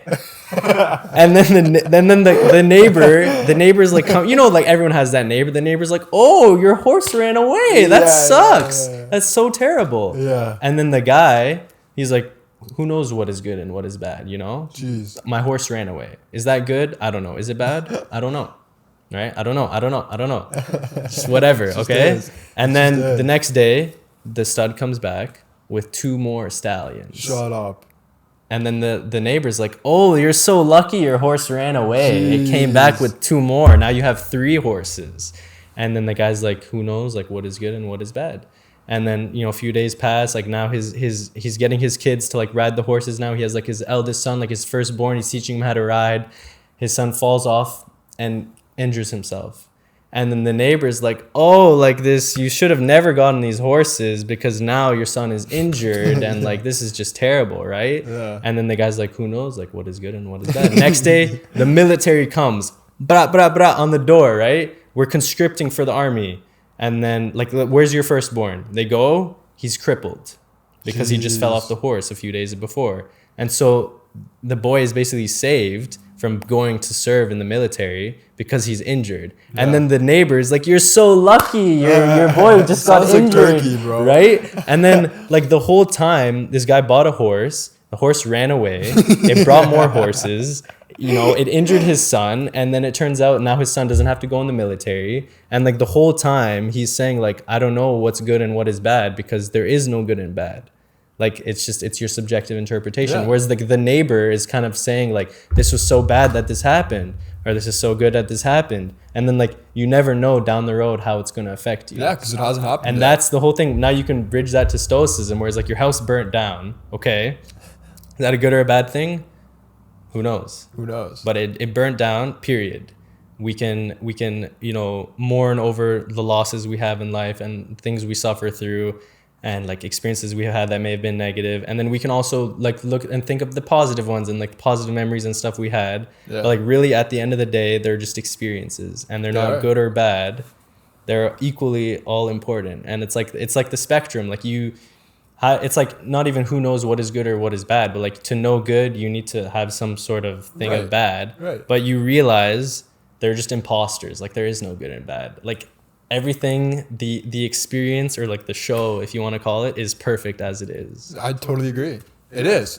Everything is perfect, bro. And it's funny because if you do break everything down, everything is just like literally it's what just you were happening. Saying. It just is. Yeah. It just is. That's my new religion, ism.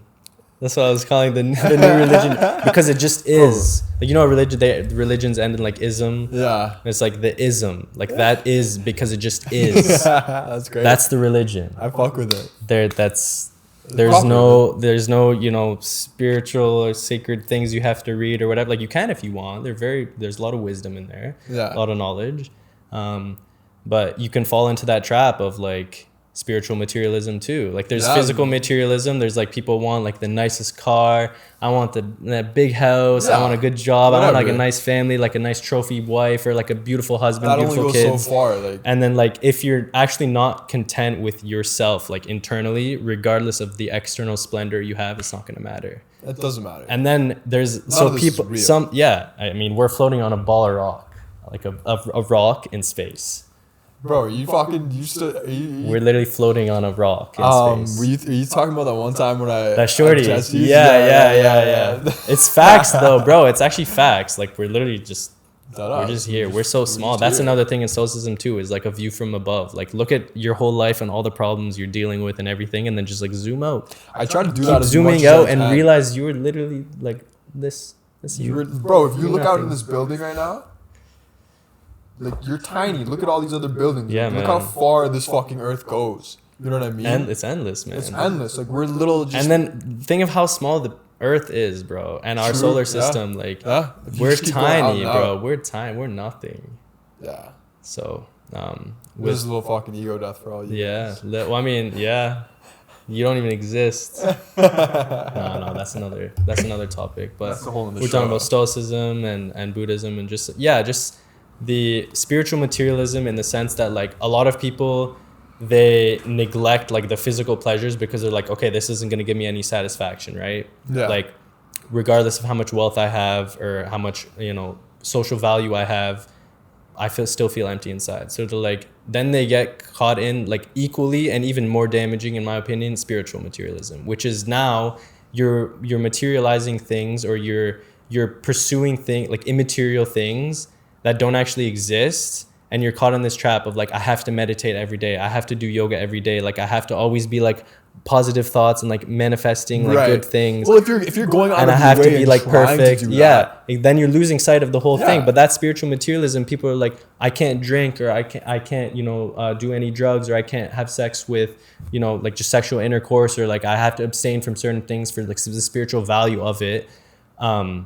But then I would argue like you're materializing the spiritual, spiritual materialism. You're basically saying I cannot participate in something for some like spiritual gain. Like it's going to make my consciousness like ascend, or it's going to make me like, you know, more like my meditation practice is going to improve or whatever. But it's like, now you're taking away from the whole premise of spirituality is just accepting what is and not wanting anymore. Like you can't even become enlightened because you already are. Yeah. Like enlightenment essentially is a paradox, because to the one who is enlightened, he was never not enlightened. There's nothing you needed to ever do. There was nothing you ever needed to fix. It was already whole. Yeah. It was already perfect. Yeah. But then to the unenlightened one, he's like, how do I get there? How do I become enlightened? And it's like, you can't, because you just have to let go of the trying. Yeah. And then that's it. And then you're there. And then that spiritual materialism is like a big trap for people, because they're like, I need to go on semen retention. I need to go on celibacy. I need to stop smoking or drinking, so I can have this spiritual experience, and so I can like get to the next level, so I can become enlightened, so I can reach nirvana. And it's like, nirvana's right here, baby. Yeah. Like you're It's always been it's here. right here. It's been Just tap here. in. You don't need to like, you know, go on like a fast, like a 3-day like water fast where you're just drinking and like not eating anything to like feel more spiritual, or like do yoga or meditate every morning, Yeah, or you like don't need to be in the read middle your of holy nowhere scriptures fucking- or pray, or like that's all good. Yeah, it's but fine. There's like you But know, what you're looking for has already been it's found. already there. Like it's already like you're essentially trying to like run a race that you already like there is no race. Like you're just running around a track, and it's like, why? Like you're already the best. You're already the greatest. You're like the number one in the world. Yeah. What are you trying to prove to anyone or to Facts. anything? You're the GOAT. You're already goated, bro. From the moment of your conception, you're already goated. Like you're not even born yet. You're not even fully conscious, and there's nothing more you can do. Like you're already perfect. Yeah, I agree. And we kind of like move backwards. Like we start here. That's why I love children, bro. I love babies and like children, because they're so pure and they're so like fresh, and they're not fully like aware, but they are at the same time, because like a kid doesn't know anything outside of like right now, until he gets older, and then he's grounded. And then he's like, oh, like right now I'm grounded, but in 2 hours I can go play. Right. But when the kids are younger, it's just like what's happening right now is just what it is. Yeah. And that's why kids are like super happy, or like kids will be like super happy or super angry and frustrated and like temper tantrum, because all they know is the present moment. Right. Like if you take away my video game and I'm 5 years old, I'm going to be screaming because I was playing and it's gone and it doesn't exist anymore. Give it back to me. Yeah. Right. Whereas like, let's say you have like a 15-year-old now and you take it, he's more aware, can understand more of what's happening. But that's why I love kids, because they're so pure. Like they're just young, like gods and goddesses walking around, you know, they're just, and they don't even know it. And they never will, because you can't know it. You just are. You just, you can't, you know, you can't.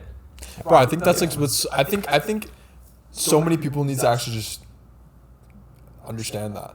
You know, That they're just perfect. that you're just perfect. Like life is good, man. You know, like everyone's looking for all these like different self-help books and shit. Everyone's looking to like read and like watch all these videos, but it's like, bro, like you're good. Like you don't. There's nothing you need to do. There's nothing you need to fix. Everything You're like everything is perfect. You know, I agree 100%. It's easier said than done. It's hard to internalize that though. Like for maybe some of our viewers watching or just people in general, like they'd be like, how am I perfect? Like there's so many things wrong with me.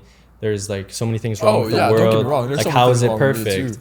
And then I would argue, would you say that nature is perfection? Would you argue that nature is perfection? Like just nature. So. Okay. So. Is nature, what is nature? It's in a constant state of chaos and order. It's in a constant state of growth and decay. You can see a tree. That's why I love trees. You can see a tree and like on one side, it'll be so beautiful, like leaves coming out. The other side of the tree is dead. Bro, I love trees because I'm always curious as to what they've seen. Like they've been here for Bro, so trees are just long. meditating. They're just sitting like this forever. Bro, literally, they're actually just sitting there meditating. Well, there's all those like cartoons and like stories of like trees just being some like wise old man. I mean, the tree of life. I mean, because humans kind of like, trees are analogous to humans because a human, their qualities and the fruit that a human is going to put out into the world is dependent upon the soil he was sowed in. Right. Did he have a solid foundation? Good point. And the tree, you know a tree by its fruit. Is it sweet? Is this person kind and caring and compassionate and loving? There must be a good sweet. It's like a tree, right? Like you can know if you can, maybe you can't, if you're not even at the tree, but you're at its branch, right? And you eat it and you smell it. It smells sweet. You're like, this is a nice tree. You know, like this is a solid tree, right? So humans are kind of analogous in that nature, where like you can tell very quickly. Like I'm not to say you should judge someone by like first impressions or like stuff like that. I mean, we all do. You shouldn't, but. Well, I mean, that's just another normative claim that's thrown at us. It's like, what should I or should I not do? And I feel like do whatever. I mean, do whatever. Like subconsciously, you're going to be doing multiple things any given moment anyway. So you're obviously going to be judging someone by their appearance, by the smell, by like their voice. Whether you like it or not, of course. That's just going to be happening. But like you can often tell like how you can tell a lot about a person by like looking at them and just listening to them when they're talking. Like for a good 5 to 10 minutes. Like, I agree. You can but that's the difference between like 10, 15 seconds, like 1 minute. Like I would say like 5 to 15 minutes, like you can tell what kind of person someone is. Especially if you're more like of an empathetic person and like you're aware of yourself, you'll be able to notice like subtleties in other people's mannerisms and demeanor that can kind of give weight to like, oh, this person carries himself like this kind of way. Like this is a person who doesn't necessarily like other people. This person doesn't necessarily like attention, right? Or whatever. So by the fruit they're bearing, by how they're acting or whatever, you can tell a lot about that person. Like you don't even know anything about them, but you've just seen them for like 5 minutes and you're like, this person's like boom, boom, boom, boom, boom. You know? Yeah, no, I know exactly what you mean. Yeah. It's crazy, bro. It's actually insane. Like the first times when you meet somebody, first impression, like, you know, you assume that someone's bro, like you know how you're trying to get into the event and they were like, yo, you're not. Yeah, they wouldn't let me in. Same idea, but bro. It's like if you were to go behind in like Ramzy's psychological makeup, you understand that like it's more than just fucking what he looks like, you know? Oh, for sure. I was kind of like, that's funny you bring that up because I was honestly like in the moment I wasn't super aware, obviously, like I'm just kind of like acting. Yeah. But like pretend you're the bouncer and you're like, oh, like you can't come in. Get the fuck out of here, dude. I didn't say it. Oh yeah, that's what you're saying. I'm like, bro, like what about me makes me not like seem like professional enough or like a pharmacy? Like I'm like defending myself now. I'm like I wasn't like offended, but I was curious as to like what about me gave you that impression that I wasn't a pharmacy student. Well, I love when people say that type of shit about me too, because I want to know. Yeah, exactly. And it's like that when you know like that in and of itself, like I'm not like trying to toot my own horn or whatever, but like asking those types of questions show the type of person you are. Like if you actually genuinely cared, like let's say there's two people, right? They both go and they're both denied the gate. Like let's say, okay, you have a gate, it goes somewhere, right? And people are coming in and there's two people and they both get denied at the gate, right? And then one of them just turns around and says, "All right, easy." And the other one's like, "Why? Yeah. Why did you turn me away?" And I think there's a big difference between those two people. I totally agree. I think if you're the guy who sits and waits and says, yo, why? Not only can you just learn so much more, but I feel like at that point, rather than have turning back and going home, now you might have went through the gate. Yeah, and bro, the person who goes home is gonna get home and be like, why didn't I ask him? Like, Yeah. like You're gonna I don't regret I it. don't even know like what I could have done more. Yeah. Right? That's the other thing too. I think like just learning from the situation. Like if someone says no, it's like, okay, why not? Yeah, exactly. Why? Okay. Well, and like, Or if someone says yes, same thing. We got to be equal here, right? Like if someone Yeah. says yes to you, why? Why are you Why'd you saying say yes to yes? me? Like what about me? Why'd What should you I choose keep me? on doing that I'm doing well? Right. Or what should I stop doing that I'm not doing well? Like what should I improve on? Like those are things that all comes down to like mindfulness, awareness. Like if you're aware of yourself as a person and you're not just like doing things like automatically, like you're actually every single interaction you have with every single person is like you treat it as if it's the first interaction you ever have with someone, right? Yeah. Like that, you go so far in life, man. I agree, man. I think that for me, that's a big cultural thing to it, where it's like every time I meet someone, whether they're like I'm in someone's house or they're in mine, like it always has to be like the first time that they're here, that Yeah. they're in my house, like, you know. And I think You have to make it kind of impactful in a way. yeah, you have to make it Or you'd like impactful. to. The way I see it, bruh, is like the whole world is your home, right? And it's just about how you greet your guests. Say that again. That was nice. The whole world is your home, bro. And it's just about how you kind of greet your guests. Because like the way I see it is, you know, as a host, I'm an entertainer by heart. So like as a host, I want to like give everything. Like I want everyone to have drinks and food and like smoke and wine and dine, whatever, by heart. Uh-huh. So it's like when someone's in that home, comes in your home like that, it's just what you want to. You just want to share. I don't know. I know exactly what you're saying, man. Like, I guess an analogy or like another way of putting what you're saying is like we're basically we're all a family. Like you're all living together in one world, like in one home. We all share. Yeah. We all share this planet. We all share the world we live in. It's like, do you want to get along with the people you're living it with or no? The way I see it is like, And how would you want to be treated if you were a guest at someone's house, right? yes. Like that's what the golden rule like is so nice because it's universal. There's literally only one teaching that's found like across all major religions and even non-religious sects, like just moral code is treating others like there's a positive and a negative connotation to it. The first one is like the negative connotation, where it's like you shouldn't do things to other people that you wouldn't want done to you. Like I shouldn't go murder this guy's wife because if someone killed my wife, I would not be happy at all. No, I would not be But then happy there's at all. also the positive connotation. It's like, how would I want someone to treat my wife? I'd Yeah. want them to be respected and be very generous. It's like, Yeah. how am I going to treat my friend's wife? How am I Yeah. going to treat anyone's wife? I'm going to treat her with respect. I'm going to treat her how I want my wife to be treated. Definitely. And then they go even one step above that. So no positive and no negative. It's just like you as a person, right? If every single human being you ever interacted with for the rest of your life, you treated as if it was you, Whoa, yeah. like because it is you. Right, it is you. It's Sorry, like continue. let's say the homeless guy on the street or the homeless lady on the street or the server at the restaurant, your teacher at school. They're all different parts of you. I feel like once you can understand that, you can empathize with people so much more. Yeah, easily. because it's you. Bro, because it's like, it feels like I've been in that situation where it's just like, it sucks if you're homeless. It's like, although I, thank God, Yeah. haven't been in that situation, it seems as like I can relate to it and I'm like, damn. And it's that the awareness sucks. you have behind that. Like there's a difference between like going up to a homeless man and giving him like $5 or like going up to him being like, why are you on the streets? Yeah. Like what brought you here? Like, Yeah. is there any way I can help you? Like, get things together. Like, do you need shelter? Do you need, do you need food? Yeah. Like, do you need rehab? Like, what? Like, why are you here? Yeah. And how can we? Because if I was on the street, I wouldn't want someone to just give me $10, $20, and just like then I'm just gonna go spend it on like Just another Band-Aid drugs solution. or yeah. But it's like if someone actually came up to me and like sat down with me and was like, "Yo, like, how did you get here? Like, tell me your story." You Yeah. know, like. That's how you would treat yourself, bro. That's how you treat your brother. Like that's what compassion is. It's like how would you like self-compassion? Let's just talk about self-compassion. How would you talk to your best friend or your brother or your sister if they were going through exactly what you're going through?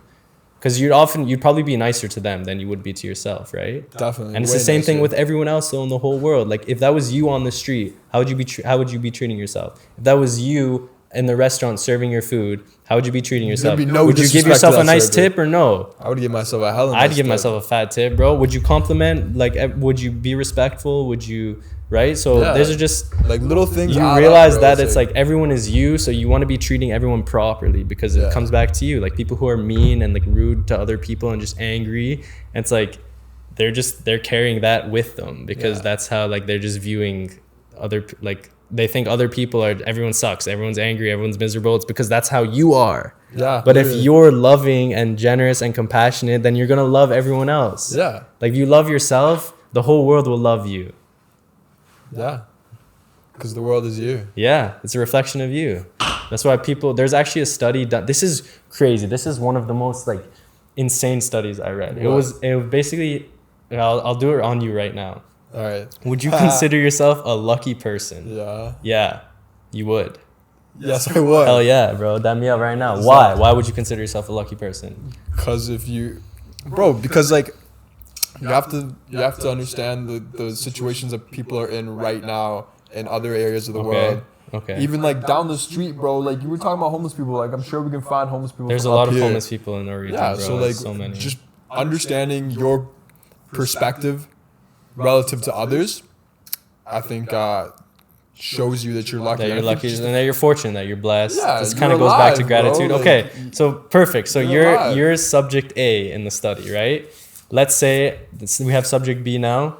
Do you consider yourself a lucky person? No, I have the worst luck. Like I'm always very unlucky. Like things never go my way. Like I never get picked. I'd never win the Yeah, lottery. Like that's yeah. not kind of, and that's people like that. There's people like that who Yeah. genuinely believe that about themselves. So Yeah. this study, what they did was they basically had a room of participants and they asked them that. Are you a lucky person? Yes. Okay, go to this room. Are you an unlucky person? Okay, no. Okay, are you maybe sometimes? Okay, go in the middle room. So they had 3 separate groups Right. of their subjects. Right. And what they did is they had every subject go to a coffee shop and just order a coffee and a donut and just leave. And that was the whole study. That was it. Okay. But everyone in the coffee shop was a paid actor. Okay. And so the study itself was like in the coffee shop. And what they did is they had everyone like just go in and out and then they debriefed them. So let's say, we have group 1 is the unlucky people. Right. That here's $10, go in buy, or £10. It was like a British study. Go and buy a coffee and they don't come out. They come out and then the researcher's like, did anything happen? Like, tell me about your experience. And they're like, I just bought a coffee and came out. Like, okay. Yeah. So now we repeat it for every single person who thought they were unlucky, same thing, bought a coffee, come out, whatever. Right. And then, so that's group 1. Yeah. Nothing happened. It was uneventful. Yeah. We have group 2, and these are the people who they said sometimes they're lucky, sometimes they're not lucky, or not lucky. Yeah. Like sometimes they have good luck, sometimes they have bad luck. So kind of in the middle. Right. So same thing. Here's £5. Go buy a coffee and a donut. Come out. And then some of them came out and they're like smiling on their face, and some of them came out and like nothing happened. So the ones who were smiling, they're like tell me like what happened in there. There's the guy's like, I found 20 pounds on the ground. Yeah. I found a 20-pound note on the floor. Yeah. Right. Yeah. And they're like, oh, like that's incredible. Like here, you can keep it, right? Like Yeah. whatever. And then they got to the group of the people who believe they're lucky. And every single person found the 20-pound note throughout the whole study was there in the same spot Say for word. every single person who ever went in that coffee shop. It was in the same spot, Where was it? wherever. Let's just say it was on the floor, like near a table, right? Yeah. All the unlucky people came in, none of them saw They it. just missed it. They'd eh? missed it. Every Holy single fuck, person dude. who That's thought they were crazy. lucky saw it on the ground, and they picked it up and they went out. And the conclusions of the study were essentially that lucky people by nature, like they innately seek opportunity in their life, Right. because they believe they're lucky. That's And if actually- you believe you're lucky, you're always looking for good things to be happening to you. So the people who walked in the coffee shop knowing that I'm a lucky person, I would find money on the ground because Yeah. I'm a lucky person. Yeah. Like that happens to me all the time, Like I get blessed all the time. Whereas the one who's unlucky, who's coming from a place of scarcity, is not even looking at the ground. Yeah. Not even looking. Or if they are, they're not really paying Not attention. even, or where's the attention, right? Yeah. So I thought that was a crazy study just because of how it was something so simple. Like, do you consider So yourself simple, a lucky yeah. person or not? And then that actually translates over and just has like a huge impact on every domain of your life, because you will literally unconsciously seek more opportunity if you believe you're a lucky person. I think that has to do so much more with just like trying to motivate yourself and trying to achieve any type of like success that you want. Yeah.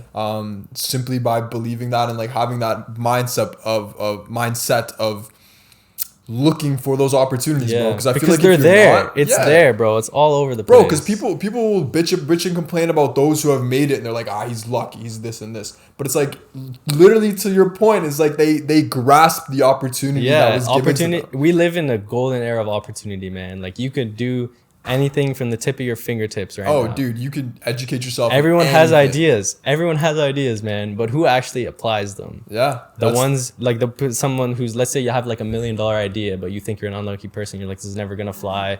I'm never gonna get the funding to do this. Like someone's probably doing it better than me already. Yeah. Versus you have someone with a similar idea. Maybe it's not even as good. Yeah. But they're like, I don't know how I'm gonna do this, but I know it's gonna work. Well, because that idea can evolve into the $1 million idea. But it's like that drive, that like action. that action. Like I'm more likely to take action if I think it's gonna work out. And Yeah. if I think it's gonna work out, I'm a lucky person. Whereas, well, it's a numbers game at that Yeah. point, bro. The more chances you take, the more likely you are to succeed. Exactly. Yeah, the more shots you take, the more you can score. yeah, Michael Scott. Yeah. Yeah. No, but it's true, man. Like I feel like it's No, I totally agree. Like I think most people just have to take that opportunity. And to your point earlier, is like it's just that debate between but it's like that battle between those who aren't gonna do fuck all and those who are gonna do something. Yeah, you know, and you can very clearly see that whether you're walking through the street or if it's like in your school of pharmacy, you can see the individuals who will succeed because they're action oriented. You know, the way they carry themselves. Sorry, I'm not trying to interrupt you, but I want to add on because this is crucial for what we're talking about. Like a lot of the times taking action is uncomfortable.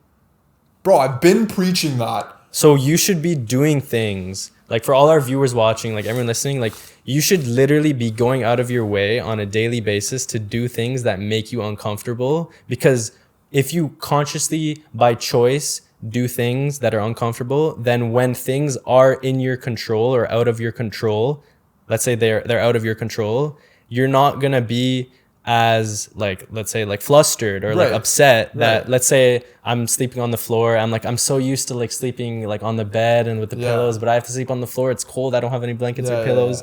Like if you literally just sleep on the floor randomly, like this is an extreme example, but let's just say like you have a bed at home, but sometimes you just sleep on the floor next to your bed. Right. That's uncomfortable. Right. Or like taking a cold shower. Right. That's uncomfortable, right?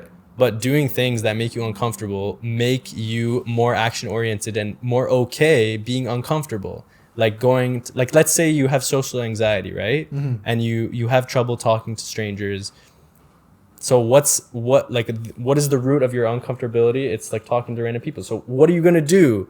Go talk to random people. Go in the grocery store and ask the clerk who's working, hey, can you help me find this? Even if you know where it is. Yeah. Just go do it if it makes you uncomfortable. Bro, it's literally just practicing how to interact at that point. Yeah, and practicing things that make you uncomfortable and being aware of like I literally catch myself sometimes. Like let's say there's a cute girl like at a store and I'm like, I want to say what's good to her. And then like I'm leaving and I'm like, oh, like whatever, like I'll just do it next time, like there's people or like I'm with my boys and I'm like, no, like this is more reason, go talk to her right now, like go say what's up, even if like the interaction is fruitless. Like if there was a part of you that didn't want to do it, that just means you should go and do it. Definitely. And then if you have that like mindset and that practice, then it makes everything in your life easier, because taking action can sometimes be uncomfortable. It's like, oh, I got to talk to the CEO of this company because I need funding. Like, how am I going to present myself to them? How am I, right? Or like, I'm not doing well in school. I need help from people. Confidence too. Being able to portray yourself and know your worth. You know what I mean? It's like being okay with portraying yourself in front of a CEO. Confidence has like multiple roots. Like it has like its actual root, like if you're confident or not, but it's also like experience. Like you gain confidence through experience. Definitely. And you gain confidence through like interactions with others. So it definitely like builds off of each other. But just something as simple as like talking to a random stranger, or like taking a cold shower, or like fasting, like anything, like what makes you uncomfortable, right? Like Just do do that it. thing. Yeah. Do that thing. Oh, it's going without drinking heard it for a here certain amount of first. time, or it's Bro, I've been it's saying that for so like long, man. lifting weight, or like going in the gym, people looking at me, or it's talking to random girls, or it's like just go do it and realize that like it's not even hard to do it. You're just psyching yourself out. Mentally, you're tripping over something that doesn't even physically exist yet. Yeah. You're literally tripping over your thoughts, which aren't even real. Yeah. Just go do it. And then you'll do it and you'll feel so good after. You'll be like, yo, I just got that girl's number. Like, what are you saying? I just talked to my prof. I got like extra 2%. Like maybe my co-op supervisor only gave me like this level of feedback and I wanted to get like the next level. So like I talked to them and I said like, I really deserve this. Like this is something I actually believe I deserve. And like I got it. Right. Because I wasn't scared to tell someone about how I truly felt. Yeah. Or whatever. And so, yeah, that's... Do you think you could finish off by saying that's sort of one of your executive rules in life, bro? Like, Oh, executive rule. Yeah. So, we yes, forgot we keep were going. even really The executive rule. Yeah. Okay. Tell me. Keep going. No, I was just wondering, like, what are some rules that you have seen through life as such a man of wisdom? Such a man of wisdom. Thank you.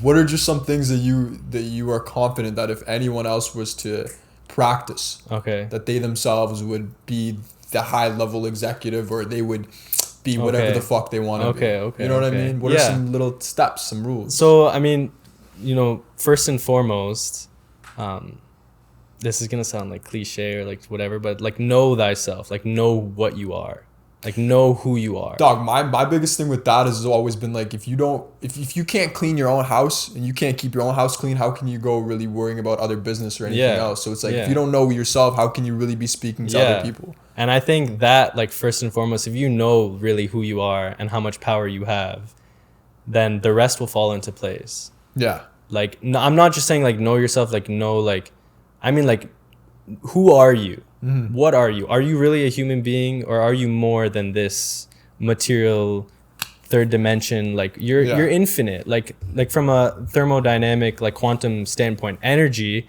literally cannot be created or destroyed. Yeah. You are a ball of energy. So you can only be transformed. Like you cannot be, there was no like conception of you, and there will be no destruction of you, because you've always existed. And that's what you are. You're infinite. And I would say like that's the first step to like anything you want to do in life. Like you have that foundation of like knowing like I'm literally infinite, and like I've been here before, I'm gonna be here again, and I want to learn. I'm not perfect by any means. Yeah. But I also have value. Like I have intrinsic value. Yeah. And everyone around me is the same. And we're all just like pretending or whatever. Like it's all just like a show. We're all just like, I'm going to pretend I'll be Ramzy. You be Ozgur. You be, so-and-so, right? Whereas like, it's not actually you. Yeah. And you can get so caught up in like, Ozgur's limitations and Ozgur's strengths and his weaknesses and his successes and his vision, right? But Ozgur intrinsically doesn't have that, or Ramzy doesn't actually have strengths and weaknesses. Like Ramzy does, but I don't. I can do anything because I'm literally limitless. I'm infinite. For all the like, females watching out there, like you're literally a goddess. You're literally a goddess. That's why half these men are so nervous to even talk to you. They're scared to even acknowledge you, and they put you on a pedestal because you're a goddess. But we got to understand is that's a young god too. And if he realizes who he is and you know who you are, then you're good. It's game over. But that's like another thing out there, like to a lot of guys out there, like putting women on a pedestal or like simping or whatever. Like, yes, like she's a goddess and she's divine and everything, but you are the same.